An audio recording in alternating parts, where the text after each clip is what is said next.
Zambia, and Niger.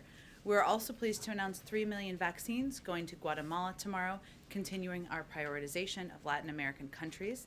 As these shipments demonstrate, the United States is fulfilling our promise to be an arsenal of vaccines for the world, and we're proud to be donating these doses to save lives and help those in need. Josh, we're going to kick us off. Thanks, Jen. Two subjects. First, the president's remarks on why China didn't face sanctions for cyber attacks, but Russia did. Could you clarify, since both countries are accused of protecting criminal hacker groups? And then, along those same lines, the U.S. imports about $435 billion of goods from China. To what degree do economic concerns play a role in how to address cyber attacks? Well, first let me say that today, an unprecedented group of allies and partners, including the European Union, the United Kingdom, Australia, Canada, New Zealand, Japan, and NATO, are joining the United States in exposing and criticizing the PRC's Ministry of State Security's malicious cyber activities. And this is the first time NATO has condemned PRC cyber activities. So I would note that we are actually elevating and taking steps to not only speak out publicly, but certainly take action as it relates to problematic cyber activities from China in a different way, but as we have from Russia as well. We are not differentiating. One is out of the realm of condemnation or out of the realm of consequence from the United States. In terms of the economic pieces, I think you're asking me, give me a little more on your question we're trying to get at. Basically, the U.S. economy depends a lot on Chinese imports. We only get $16 billion worth of goods from Russia.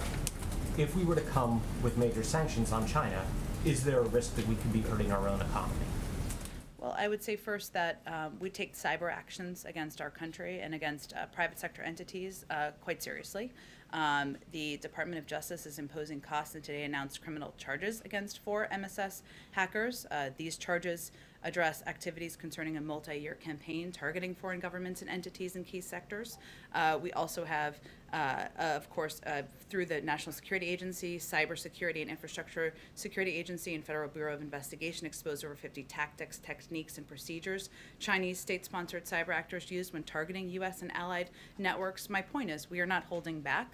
We are not allowing any economic circumstance or consideration to prevent us from taking actions where warrant. And also, we reserve the option to take additional actions where warrant as well. This is not the conclusion of our efforts as it relates to cyber activities with China or Russia.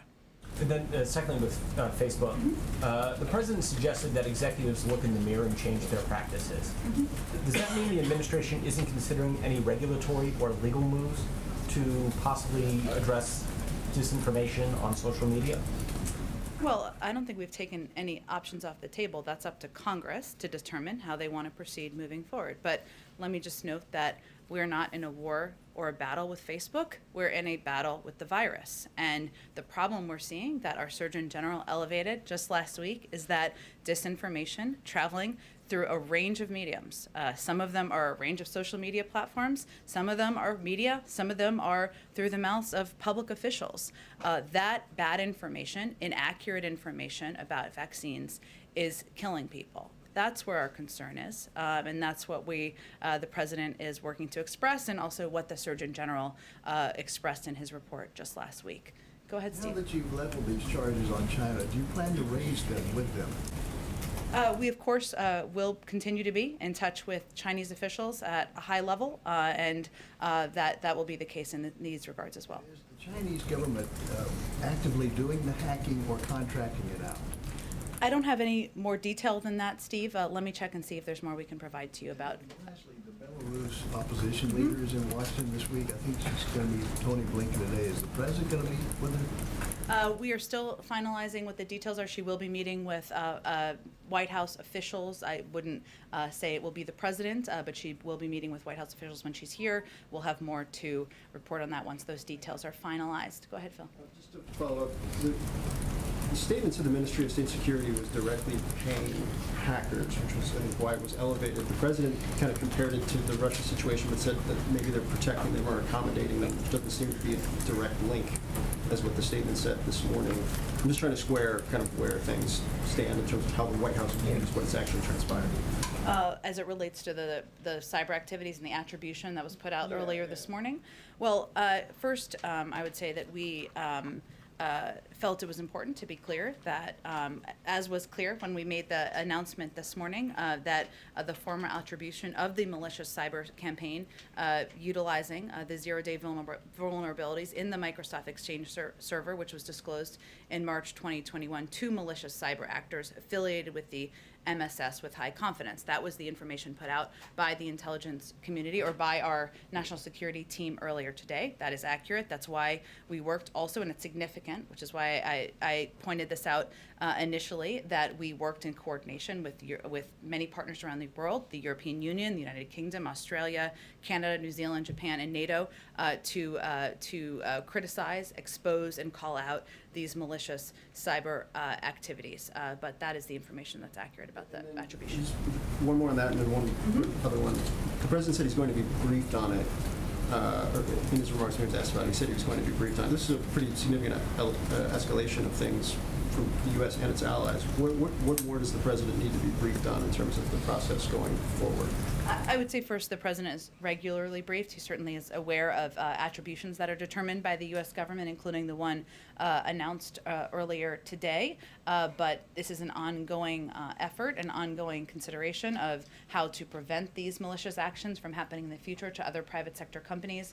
Certainly something that the president will continue to speak with his national security team about. And then just one on the economic side. Obviously, the president kind of addressed inflation head-on today.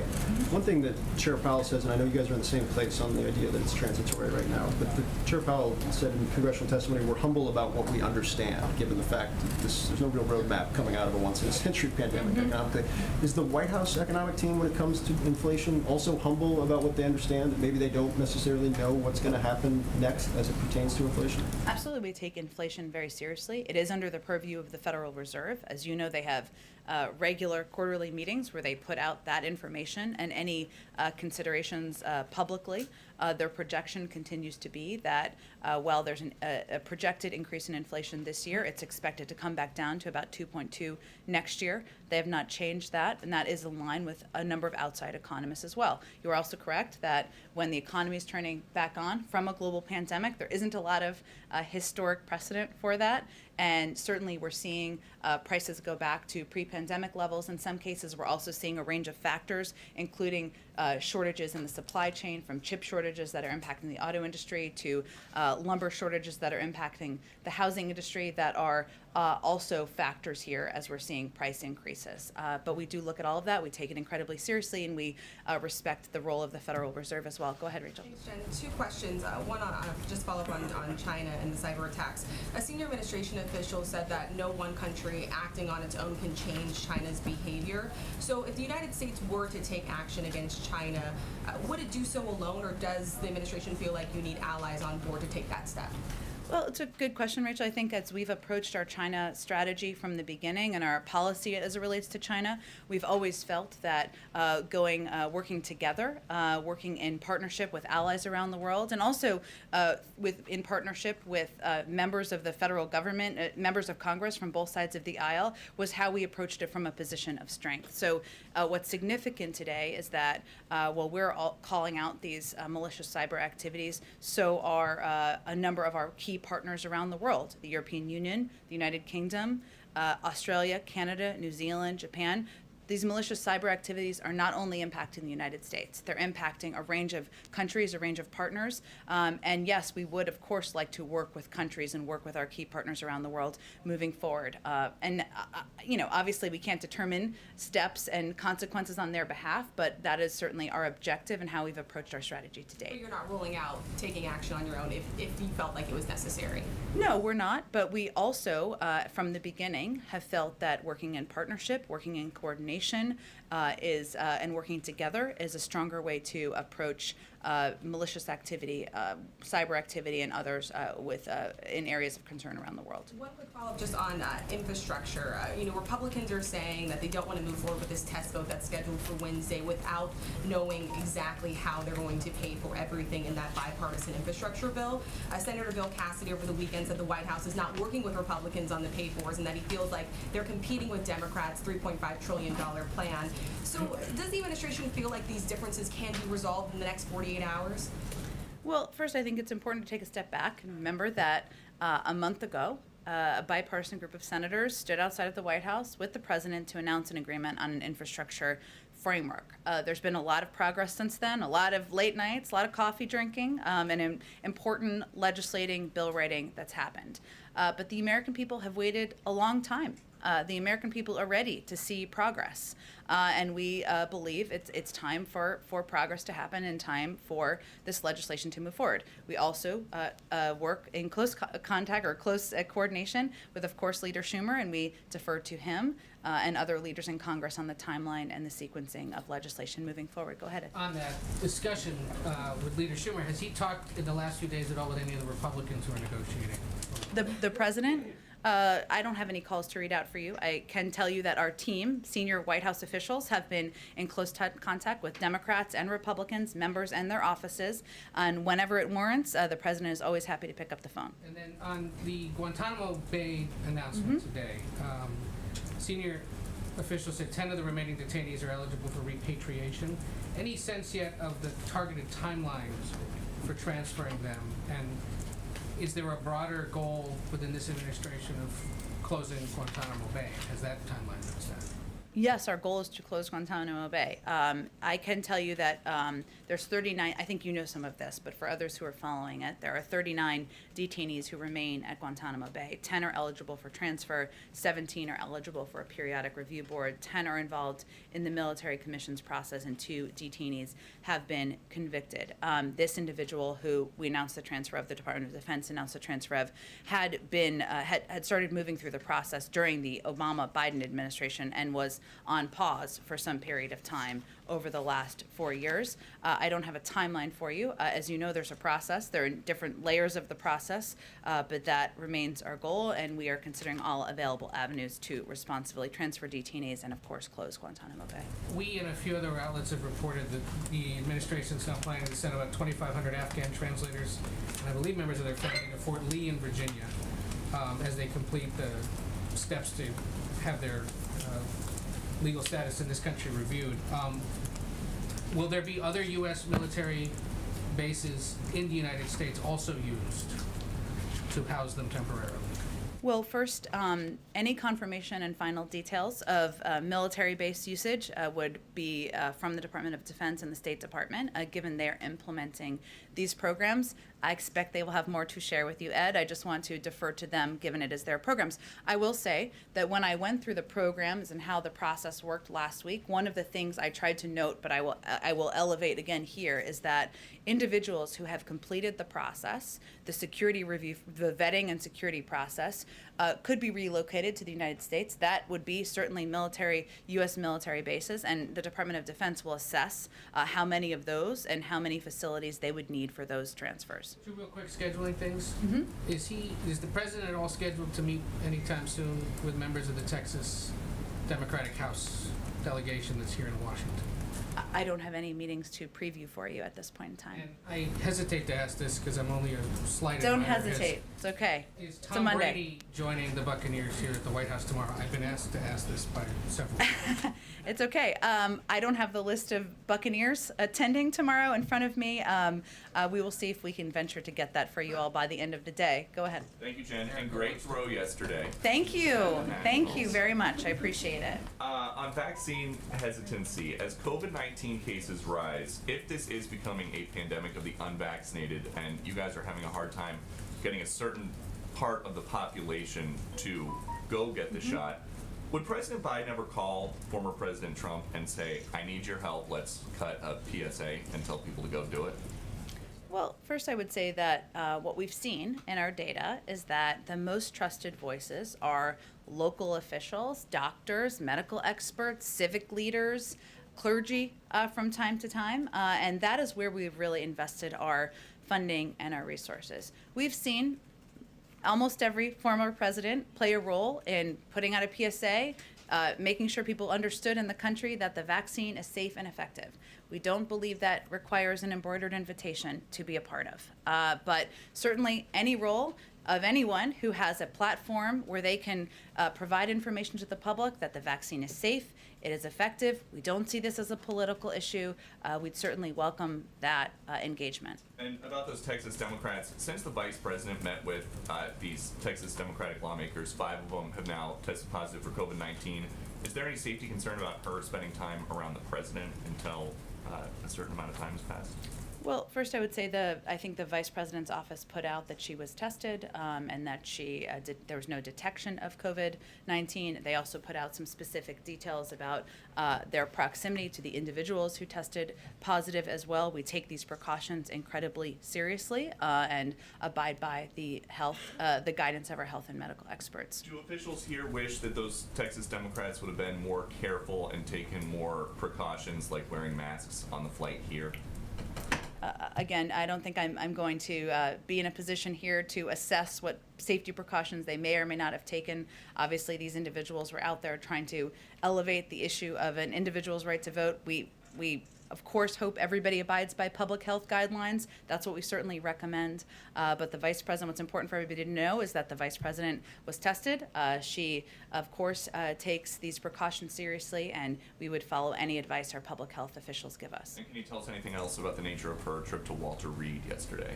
Yes, it was a visit that was scheduled for several weeks, long before the visit of the Texas legislators, a routine appointment, which she had again scheduled several weeks ago. Go ahead, Kelly. And just to button that up, she and the president been in the same room since she had that test. There's no separation of the president and the vice There president. haven't been additional precautions taken, no. On China, can you help us understand why the president asked a couple of questions today, was not sort of in the same posture we've seen toward Russia, where he has called out Russia publicly to stop, and from what we know based on the administration's findings, this is China paying cyber criminals to carry out, whereas in Russia, our understanding is Putin may have some looser relationship or perhaps some ability to direct criminal actors, but not that connection. So we gave the president an opportunity to address the China issue today. He seemed to pull his punches and not go after China. Why? Well, I would say first, Kelly, that was not the intention he was trying to project. He takes malicious cyber activity incredibly seriously.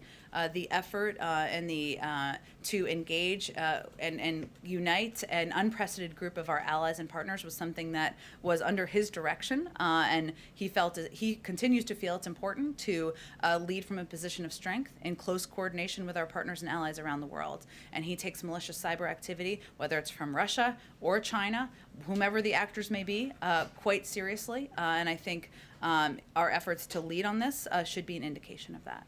On COVID, does the administration think it is appropriate at this time to try to do more tracking on breakthrough cases, since there are more reports of that, and that's not something the CDC has been following except when it's hospitalizations? Should more data collection take place? It's a great question. I'll have to talk to our health and medical experts about the benefits of that tracking and how they see that as a public health priority. I will note that what we've continued to see is that the individuals, 99.5% of people who are being hospitalized and dying of COVID are not vaccinated. The individuals who have gotten COVID, I should say, a number of these individuals we've been talking about from a public manner have been getting mild cases, have not been hospitalized. That's of course no one's preference to get any form, but they have been asymptomatic, and that is showing that the vaccine is actually working. Go ahead. Yeah, on the virus, the president spoke this morning about the economic boom the country's undergoing, but stock and oil prices fell today in part because of rising concerns about the Delta variant. Is the president considering reinstating mask requirements at all, both for health but also for economic reasons? Well, first I would say that our health and medical experts look closely at the broad swath of data across the country. And I would remind you all that almost 70% of adults are still vaccinated in this country. We are not in the place we were 2 months, 3 months, 6 months ago as it relates to our fight with the virus. it is still underway. We are still battling the virus, there's no question. And as the president said just on Friday, this has become a pandemic of the unvaccinated, in that is where we are seeing hospitalizations, where we are seeing deaths. We certainly have seen, of course, have seen the movements in the stock market. We also know that unemployment is down, economic growth is up, job creation is up, wages are up, and we can assure people we are still at war with the virus, even as we've seen progress made over the last several months. When we're also on COVID, I'm sure you've seen an alternate on the women's gymnastics team has tested positive while in Japan. Any specific precautions the White House is taking with the First Lady's travel to ensure her safety as she goes over there? Well, first, we are aware of course, COVID-19 cases among a handful of athletes. We're monitoring the situation, wishing a speedy recovery to those who have tested positive. Public health remains a central priority for the Games. The government of Japan and the IOC have very strict protocols, and they are taking careful safety precautions to keep the athletes and the public safe. Nothing has changed in terms of our plans for the U.S. delegation. Our team will be following very strict safety and health protocols, limiting engagement with the public and keeping our footprint as small as possible. Our COVID team at the White House, as well as health officials at the IOC and the government of Japan, all agree that the stringent protocols and health measures in place will keep them safe. But of course, we continue to monitor individuals who are getting. Specific with the First Lady's travel? There is nothing new. Nothing has changed as it relates to her travel or the travel of the delegation. Go ahead. Earlier today, the president said he wasn't sure whether Facebook had done enough since last week to combat misinformation. Is there anything that the White House can point to generally that perhaps indicates that the companies are getting the message? Well, I think it's as I kind of started off in response to Josh, I would just go back to the point that our fight is not with one social media platform. It is with the virus. And we have a role, everybody has a role in combating misinformation. In terms of monitoring whether there have been steps that have been taken, I mean, there are things that you all can assess. There's no secret monitoring, right? You all can assess as media organizations and companies as well. Do you have access to information from these platforms as to who is receiving misinformation? I don't think that information has been released. Do you know how the algorithms are working at any of these platforms? I don't think that information has been released. But again, this is not about one platform. This is about misinformation that we're seeing travel around into the minds, the inboxes, the minds, of individuals, of people around the country. Inaccurate information that is preventing people from taking the step to getting vaccinated, and that is, of course, a public health concern for us. One quick follow-up, just to button it down, on the Senate calendar for Wednesday. Yeah. So the White House has no pause at this point about going forward with the cloture vote on Wednesday?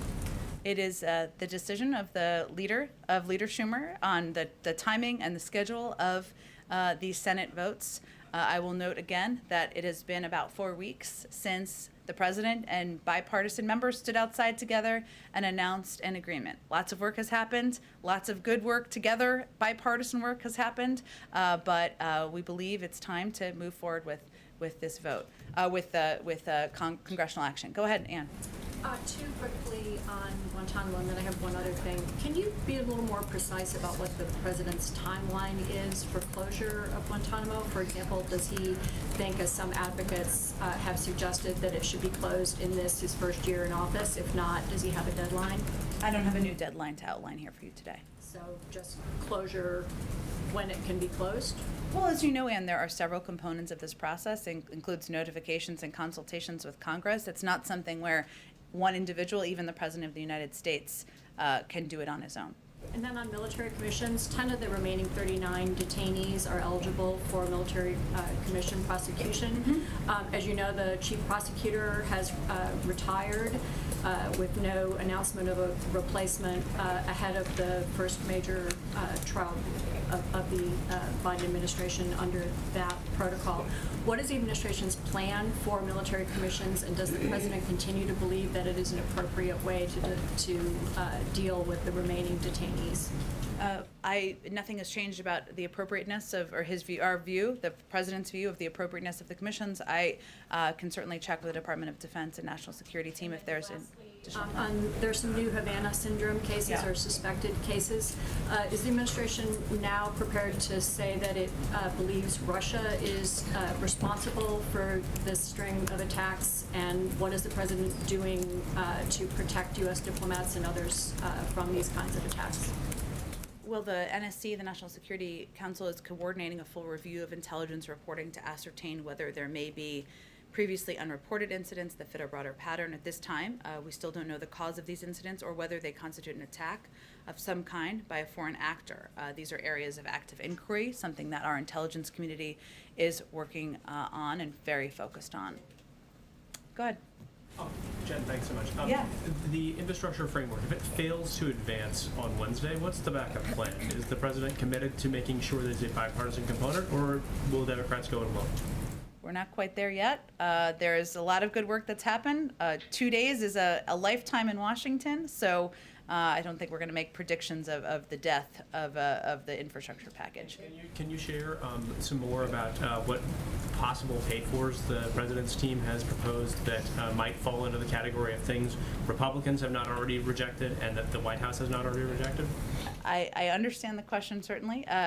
Those conversations and discussions are being had among the bipartisan group that is finalizing this piece of legislation. And while there was agreement, of course, on the support for the IRS step that would have just ensured that some of the wealthiest Americans paid what they owed in taxes, some have backed away from that. There are other ways that they're discussing. We're open to alternatives, very open to alternatives from this end, but we'll let those conversations happen privately and be supportive of them from our end. Go ahead. For a question.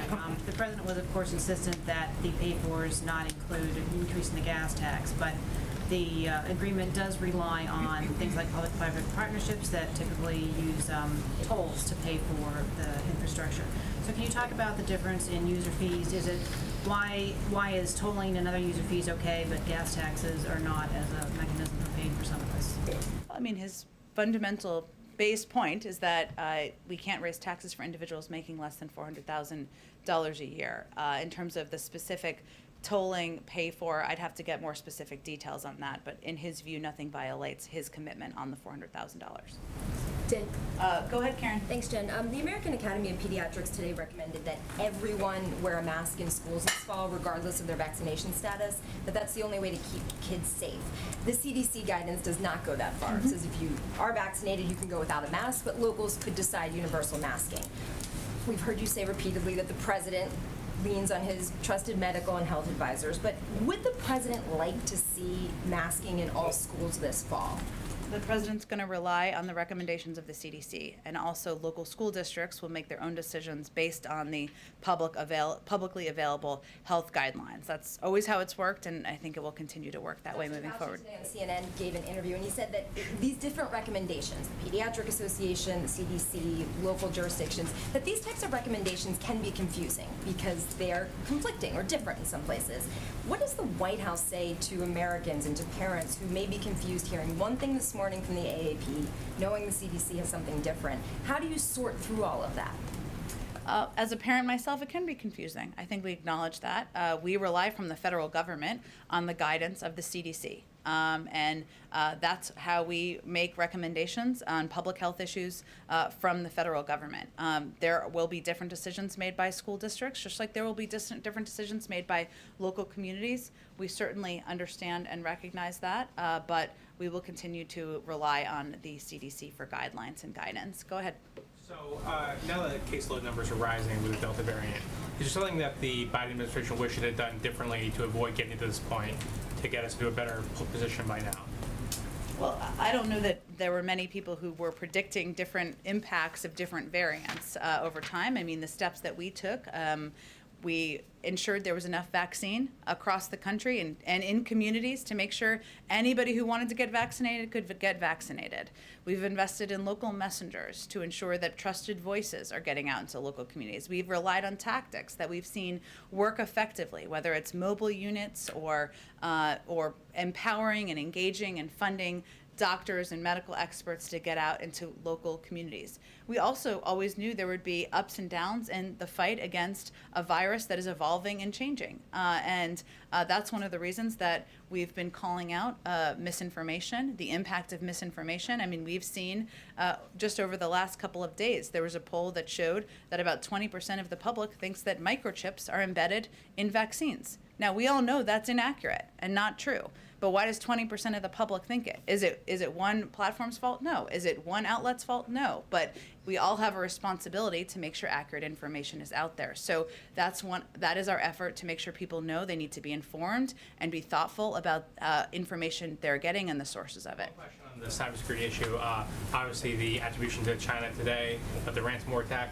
Does the United States use ransomware attacks in its cyber offensive programs? I don't have anything about our intelligence or use of cyber actions or intelligence that I'm going to convey from here. Go ahead.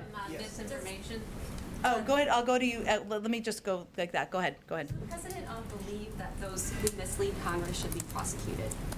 Who mislead Congress? Yeah, I mean, it's the Department of Justice's decision not to prosecute Wilbur Ross. Just wondering if there's a general rule of whether he feels they should be prosecuted if they mislead I would Congress. point you to the Department of Justice on that case. I don't have any more details from here. Go ahead. Follow up on misinformation on social media. I heard you say that all options are on the table, including maybe legal.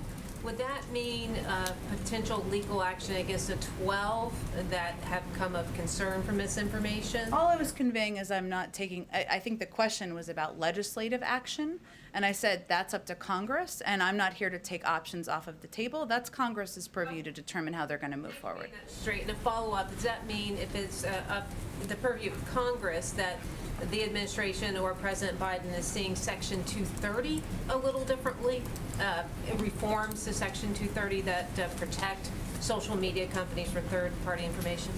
You know, I think the president has been pretty clear in the past that he believes there's a responsibility of all platforms, including social media platforms, about the information that is traveling on their sites. But I don't have nothing new about his position on that issue. Go ahead, Francesca.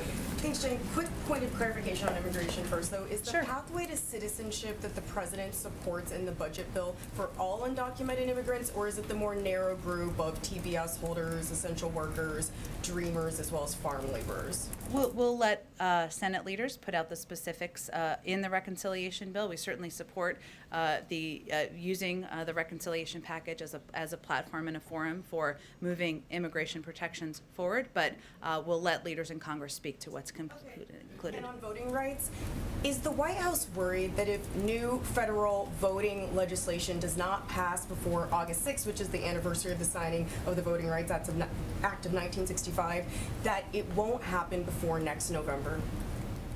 I don't think we draw that timeline conclusion, no. Go ahead. Oh, go ahead, Osman, go ahead. Go ahead, Osman. Sure. On immigration, some leading immigration advocates have suggested they expect the Supreme Court to uphold Judge Haynes' ruling on deferred action for childhood arrivals program. At this point, does the administration have any other options to protect DACA or Dreamer kids, or is really a congressional route the only route that you all see?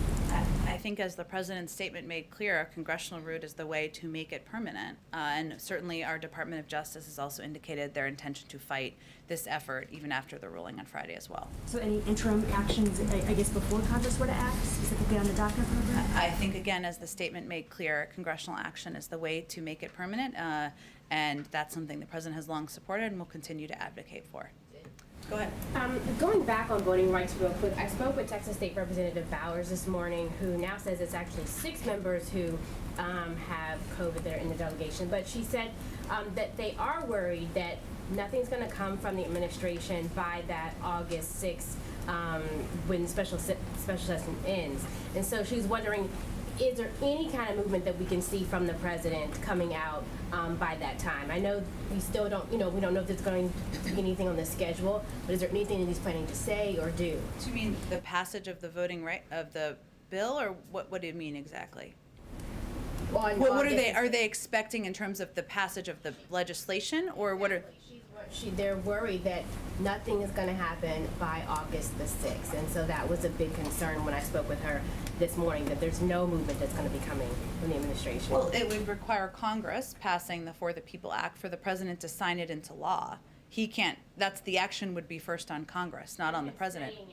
Coming out and saying, I know we've already talked about the filibuster like 50 million times. Beyond the speech he gave last week? Yes, that is exactly what they're I think he will continue to advocate for voting rights as a fundamental right for people across the country. That is something he gave a major speech on 6 days ago, and he will continue to look for opportunities to elevate that moving forward as well. Absolutely. Go ahead. Thanks, Jen. I have a follow-up to Peter's question about Sure. Trump, and I have my own vaccine Okay. question. In my follow-up, even if the administration doesn't partner with the former president, would it consider highlighting or acknowledging in a greater way his role in creating the vaccines to assure the rural voters who still support President Trump but are hesitant to get the vaccine? Well, I think do you have data to suggest that that's the issue that's preventing people from getting vaccinated? Well, we're seeing that the communities that have the lowest vaccination rates did seem to vote for President Trump. Okay, but what I'm asking you is if information related to whether or not the former president got credit is leading people not to get vaccinated, or is it information like microchips in vaccines and it causing fertility issues, causing health issues? Because you're drawing a few conclusions there that I haven't seen in data, but maybe you have that information to provide. No, but I think it's an issue. I mean, I think it's a common sense that these are people who've supported him. These are people who are hesitant to get vaccinated. I don't think it takes a lot to draw the conclusion. Well, let me be very clear. Our objective is to ensure all Americans will get vaccinated. That would be, of course, we'd love that. Democrats, Republicans, independents, it's not a political issue to us. The virus does not look at people's party affiliation. We recognize that. The president's going to govern for all people. What I'm conveying to you is you're jumping to a few conclusions that I don't think data backs up in terms of what the impacts are. And what we're seeing is that misinformation traveling in a range of means, whether it's social media platforms, some forms of media, some elected officials, is having the biggest factor as it relates to individuals not getting vaccinated because people don't have access to accurate information. Go ahead. Thank you, Jen. The president is about to meet with the King of Jordan shortly. This visit comes at a pivotal time, considering what's happened in Jordan, the constant attack on U.S. forces in Syria and Iraq, and the Israeli government, to name a few. Does that mean that the White House is paying more attention now to the Middle East? And what do you hope this visit will achieve?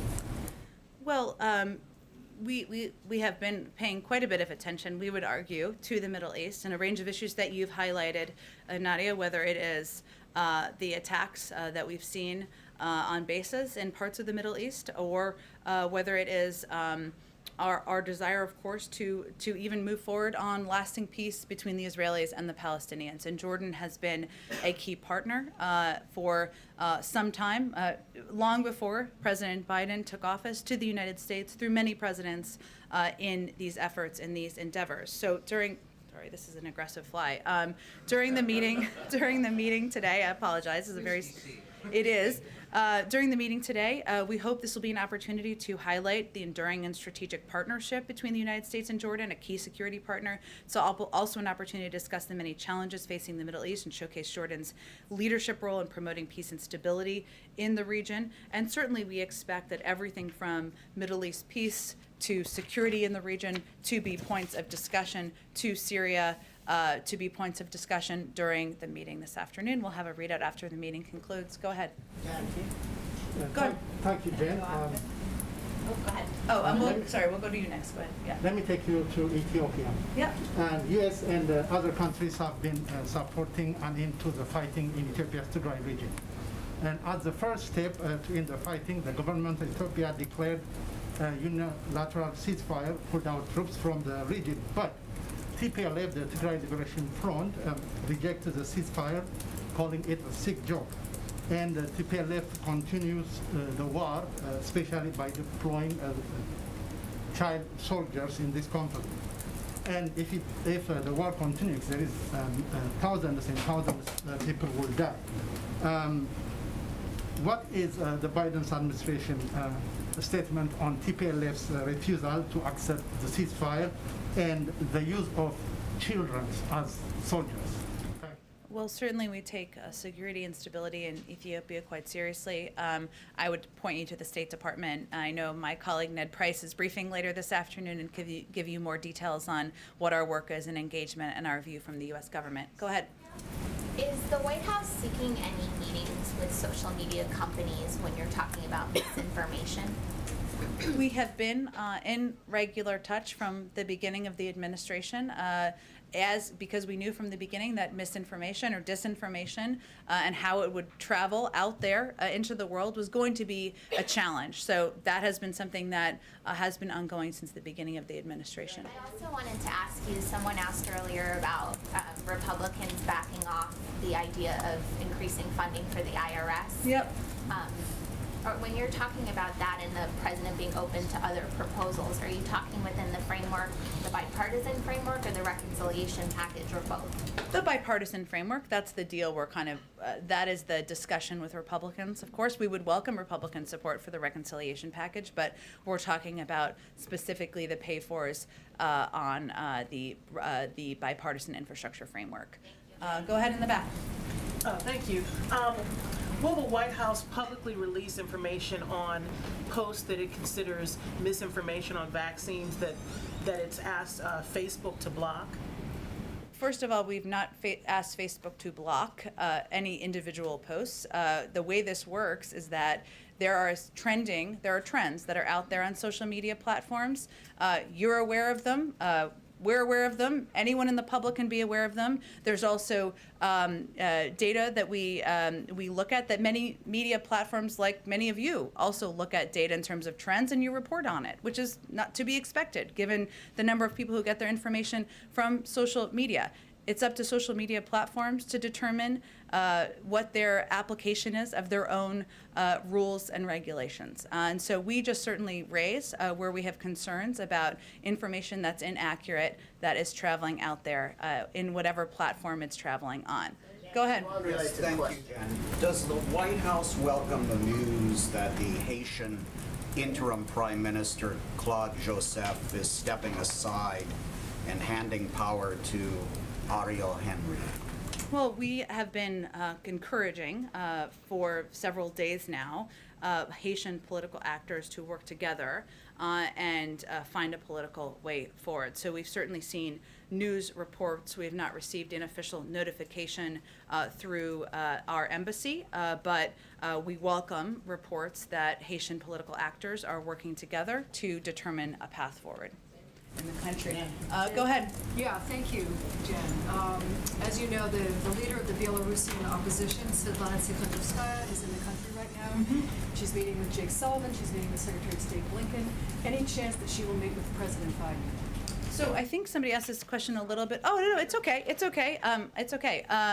She will be meeting with senior White House officials. There is not currently a meeting scheduled for her with the president. Go, Josh. What's happening? I just wanted to thank you, Jen, but as a point of privilege, I wanted to jump in. Canada announced it's going to reopen its borders for U.S. citizens who are vaccinated on August 9th. Does the United States plan to reciprocate?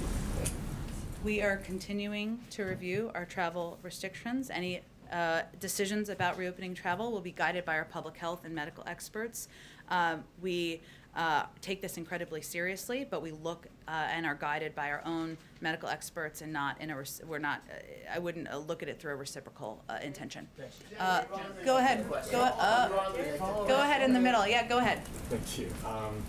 As you know, Senate Republicans have been calling on the president to withdraw his nominee to lead the Bureau of Land Management, Tracy Stone Manning, over connections to this tree spiking incident in 1989. That escalated last week with this former Forest Service investigator coming forward with an account that contradicts what she's told senators, as well as a man who was convicted in that case. Have those revelations changed the president's view on that nominee at all? It has not. He stands by his nominee and looks forward to her getting confirmed. Go ahead in the middle. Thanks, Jen. I appreciate it. I just had a quick follow-up on the Facebook stuff.